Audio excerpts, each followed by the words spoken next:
Yes, my friend, they have done it. After some time making testing, YouTube have made the dislike count invisible for everybody on every video. So basically, you are not going to be able to see how many dislikes the video have. But if you guys like me are against that and you want to be able to see the dislike ratio on a video, I'm going to show you how to do it. But before we start, I want to thank the sponsor of today's video, InSfans. If you're looking for Windows 11, Windows 10, Microsoft Office, or even game keys for cheap, InSfans.com is the place to go. They are running right now a Black Friday promotion, a 50% off with the code JUST50. Thanks InSfans.com for sponsoring this video. The only thing that you're going to need is to download a browser extension, and this extension should enable the YouTube dislike count. As long as they have access to the API, this extension is going to work. Currently works for Chrome and Firefox only, and to install it is really easy. All that you have to do is to go to the description down below when you're going to find the link for this website.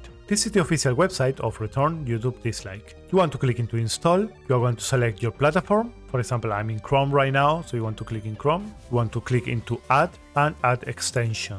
Now this extension is already added. So now once you go into YouTube and you click into a video, you are going to be able to see once more the dislike count on the video that you're watching. That is pretty much it for this tutorial, guys. If you have enjoyed it and you find it useful, don't forget to drop a like, and if you're new to the channel, don't forget to subscribe. I really don't understand why YouTube made this decision of hiding the dislike button. I already watched their video, but anyway guys, as long as the API works and is still open, you're going to be able to see the dislike counter with this extension. Thanks for watching once more, and like always, see you on the next time. Bye bye!